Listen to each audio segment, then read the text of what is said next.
Yes, or yes tonight for a work session, and we're glad you're with us tonight for a January meeting. At this time, I'd like to ask Tony if he'd lead us in word of invocation, please. Father, thank you for allowing us to be here on this whole night to discuss everything that you've put in front of us. Keep our schools prospering, our county prospering, and be with us in all our decisions. I thank you and praise you in Jesus' name. Amen. Amen. First thing is discussion items. The first thing on the discussion items is contract with the Council on Alcohol and Drugs. Mr. And Chairman, connection contract. Katie is planning to be here to talk to us about that, but she must be running a little late. She said she'd probably be here by 6, so can we move Sure. that on down the line and go to the next item when she gets here? Okay. Next thing on our is contract agreement with Mountain Education Center. Yes, Mr. Chairman, if you remember, as part of that agreement, with me acting as their board chair, the system, that means that our finance officer, Ms. Danke, helps with their annual assessments of their books and so forth. So we had been getting a 0.5% of whatever their budget was, but we got that increased to 1%. Especially, I told them they've been working me pretty hard for the last year, so they need to increase that. So that's going to bring in about $155,000. I believe it was bringing in about 50-some, but between their growth and all that, it's going up. And they're actually expanding in 2 more counties. They're expanding into Glenn County and the surrounding counties down in South Georgia, and also in Hall County. They've opened another site in Hall County, so that number will keep growing. So it's a good deal for the school system. It starts on July 1 this year, 15, and goes to June 30 to 16, so it goes through this June 30. Yeah, it actually, yes, for this year. So we've already actually, requested half of it. yeah, we've already actually got half of it. So. And it automatically renews unless it's 60-day notice from either party, correct? Yes, if I'm still the board chair. I don't know, that's kind of in the air right now, because I'm not sure. Right. I'm not sure whether I'll still be there and still be able to work through Ms. Danke or not. That's yet to be determined. Okay. So the remainder of the money will come before, by, say, July? Yep. I think they estimated $154,000 is the last number I heard.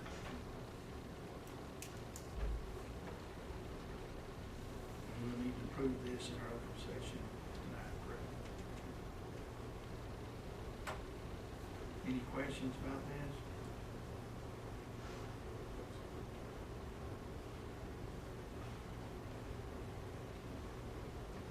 Next on the discussion items is a tuba purchase for high school. Yes, sir. We have found a great deal on some tubas, some marching tubas from the University of Notre Dame. And the reason we are looking at getting them, we'd like to get them, is the sousaphones that we've been using they're a very small bore size, and they're fiberglass, and they're kind of just getting worn out. They're not a great quality instrument, and it's really hard for us to go to a band competition and compete with some of these other schools that have a higher quality instrument. And so I just was, perusing the internet and found these online, and there's University of Notre Dame is selling them. They're lightly used for $3,000 a piece, and there's 4 of them, so that would total $12,000. And I was looking just online to get some price comparisons. Brand new, they are averaging around $7,000, and again, these are less than half at $3,000. So it's a pretty good deal for just a little bit of use on those instruments. Is that compared to the same brands? Yes, sir. Exact same brand, make and model. Kind that you have now, how much are they new? It's good. Approximately. That's a question that I don't know the answer to. but I would guess around 5,000 a piece. They're pretty expensive. They are.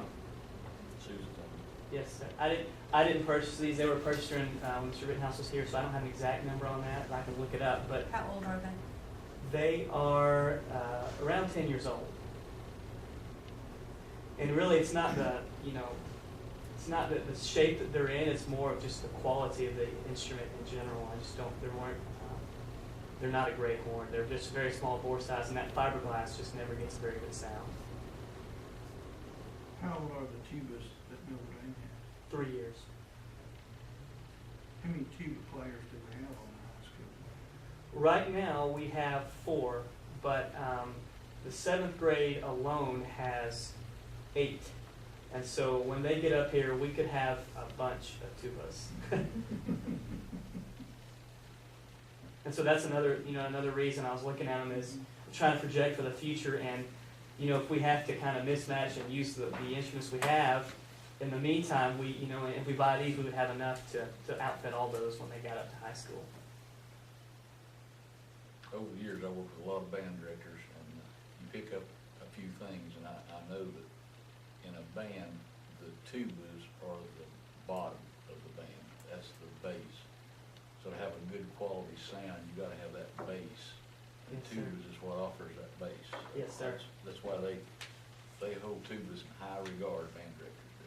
So- I don't want to explain too much, but they call it the pyramid of sound, and it's like the tubas are like the foundation of the house. So if you move the tubas, like the whole house just kind of caves in. Mhm.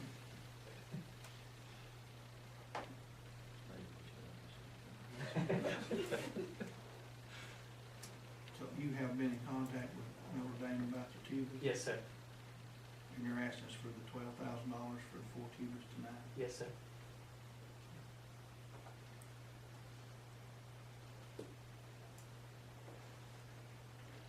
If we approve this, Mr. Tuck, would it be took out of general fund? And what I'd like to do, I'd like to send Bill Kelly up to pick them up and try to ship them down here.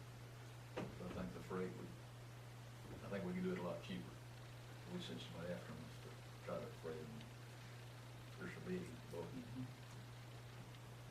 And they have cases and all, if I understood correctly. Yes, sir. And you said 3 years, I think they're 3 years old, but if I understood what I read with that email, they were only used one season, one marching season. 2. They were used once with the Blue Coats Drum and Bugle Corps because they always premiere those with the drum corps, and then they sell them because they get new horns every year, and then they sold them to Notre Dame. Okay. Okay.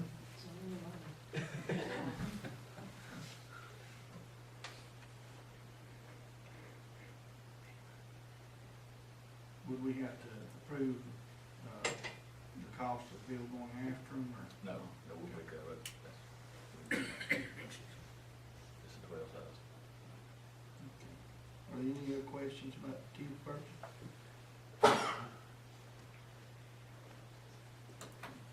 No, if there are not any further questions, we'll put it on our open session, we'll go from Thanks. there. Thank y'all very much. Thank you very much. Thanks, Bill. Thank you. Thank you.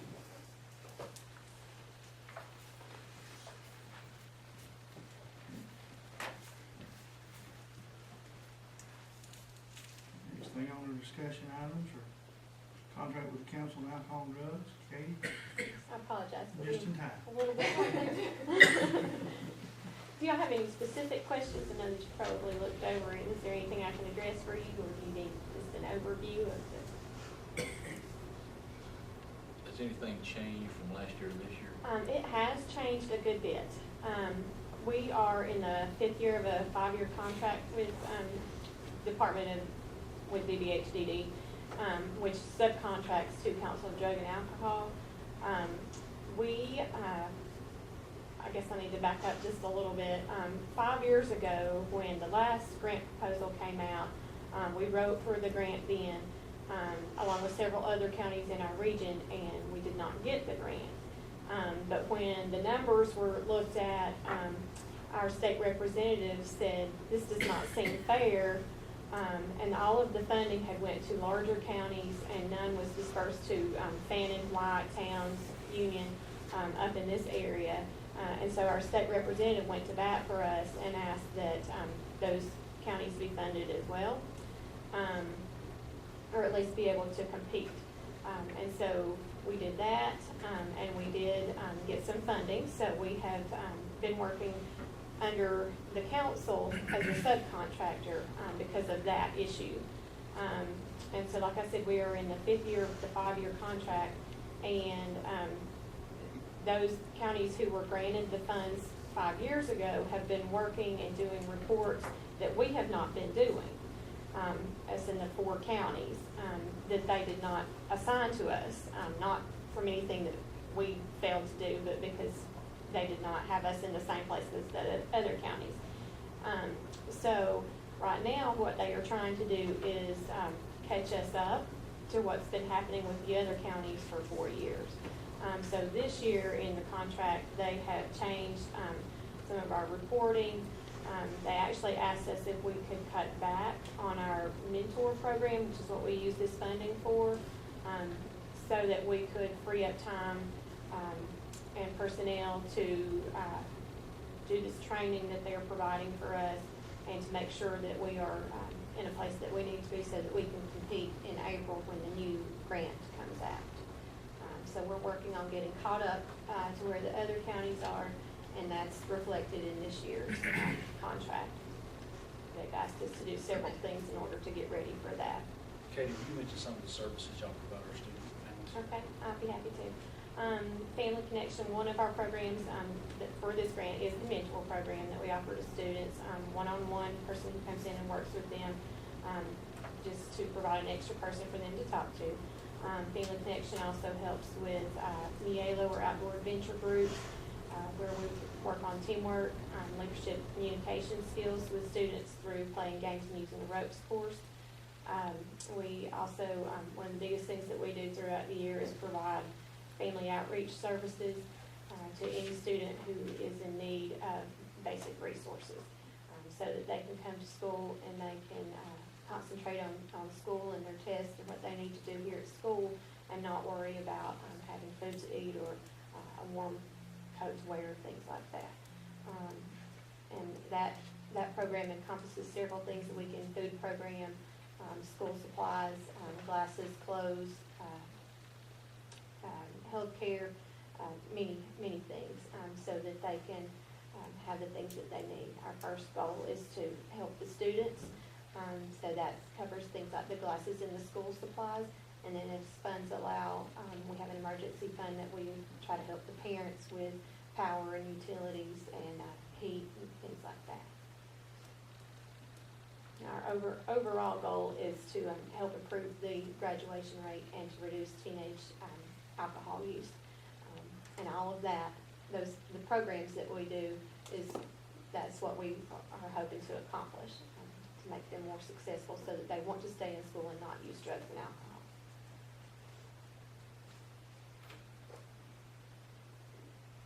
That's the short and sweet. I can talk about it all day, but.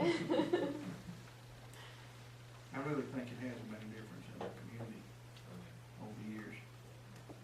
How many families did you serve during the Christmas holidays?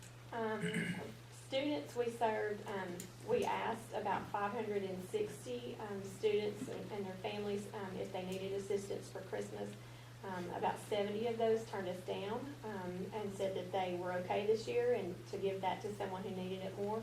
And we ended up serving about 490 students to connect them with a resource. Not that Family Connection did that, but that people in the community stepped up and volunteered, and Shop with a Cop, Glenda Gooch Foundation, several other churches and organizations that we connected those families with so that they could have Christmas and food through the holidays.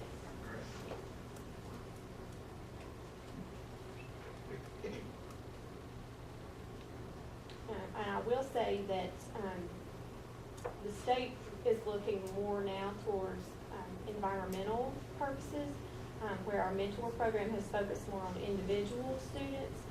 The state is asking that we start to concentrate more on the environment as a whole, which Family Connection has already been doing with our alcohol initiative.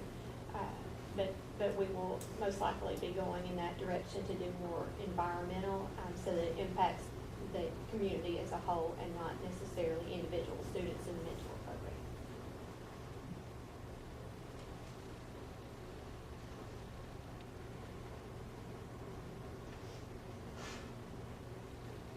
This will need to be approved tonight, I hope that's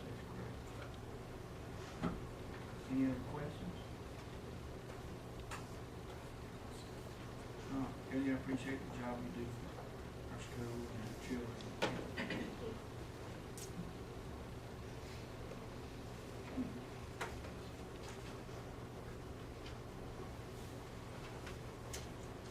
Any other discussion items?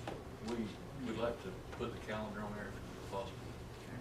We looked at tonight as well. I left you copies as you came in, hopefully you saw those. This is about the time of the year that we do the calendar for the next school year. The process we did this year, as you know, each school has a school governance team, which has 2 teachers, 2 parents, 2 community members, and then an extra employee. So 7-member voting body at each of the schools. And one of the things we charged them with last year, and we did again this year, was to build a calendar at each school. So that way, rather than trying to have a calendar committee at the district level, getting a bunch of ideas at one time, why not let it go through the schools first, and then we look at those as a group. So every school presented one, and this is actually the middle school schedule to the day. But what we saw was very, very common. Last year, when we did it, there were a lot of discrepancies between different schools. But this year, things were common, such as teachers start back August 1st, and it varied between 3 or 4 days planning. One thing that was very, very common this year was a full-week fall break. We tried 1 week without it, and they learned better. So you see the full week back in there, the 17th through the 21st. They chose that date for a couple reasons. One of it also aligns with their off week for football, so that way you don't have to worry about low attendance and tickets. One of the things that's different, if you notice, we have for parent conferences scheduled September the 26th. That gives us a good 35 to 40 days into school to start to meet with families to say, look, your child's at risk this year, or here's what we've noticed. It just gives a good point during the year to be able to have those conversations. If you look at Woody Gap schedules, theirs is different on that day. And that was what we did this year as well. Their parent conference day is actually October 3rd, and that coincides with the Indian Summer Festival. So it allows us to have some flexibility that the Blairsville campus will have one calendar, the Woody Gap campus will have another calendar, and really the only difference is when that parent conference day occurs. You'll also notice on here, one thing that looks a little odd, possibly, is when we get out for Christmas break. Because Christmas is on a Sunday this year, each school had the conversation of, well, do you try and get out the 16th, or do you go into the week a little bit the following week? And 4 of the 5 schools said you need to go into the week. 2 of them said you get out the 20th, and 2 of them said let's get out the 21st. And so after discussion today in our group, it was decided that the 21st would be best. That if you notice, as you come back in January, we'll be observing the New Year's holiday actually on January the 2nd because of the 1st falling on a Sunday. And then the 3rd will be an in-service or makeup day. Other than that, the rest of it pretty much follows what we had this year. We have an in-service or parent conference day in February, followed by a holiday on President's Day. Then you have another 4-day weekend for students in March. Most of those typically are going to wind up being work days because they are set up also as makeup days. So any type of snow that we get prior to those dates, we'll make the decision whether to make those work days, student days, or keep them the way they are on the calendar. In April, the spring break is actually a week later than it is this year. A lot of that discussion went around Easter and how Easter played a part into it. All of the schools except for one said we want the week of the 10th, and so we followed that, which then left us with just counting days to figure out when the last day of school was.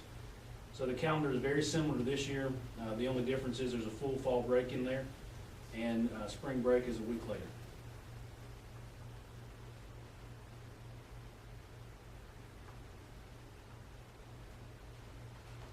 Any questions about either one of those calendars?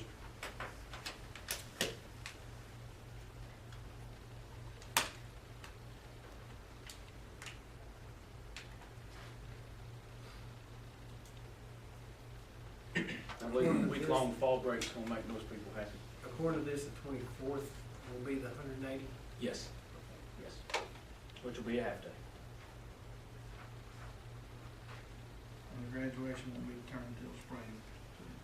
What we've done, this will be the third year we've done it. It's excuse me, looking at ending the school year midweek in case we have snow days, whether we take them in February or some in March, or we wait till May, it gives us the leeway of a couple days to push it back. And that's happened the last 2 years. If we got out the 24th, what would we, graduation then be the 26th, or would it be the 24th? It'd still be the 26th, more than likely. You have a lot of families that come into town. Okay. That also being Memorial Day weekend, some other families having a chance to come.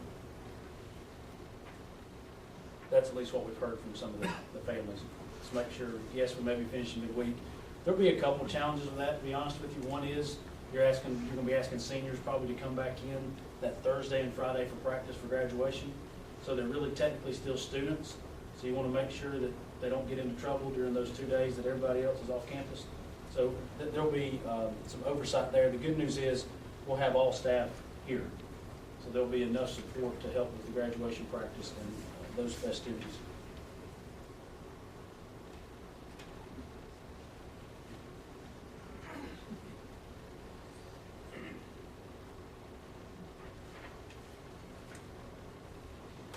We need to add this to our open session agenda. Yes. Any other questions? No? 16, 17. It's very similar in the fact that I believe the longest we go without students getting a break is between fall break and Thanksgiving, 4 weeks and 2 days. We found this year that was extremely beneficial because usually late September you start to see a lot of discipline issues arise. But when they know you've got a day set up for parent conferences, it kind of gives everybody or students that 1 day off to kind of decompress and come back re-energized.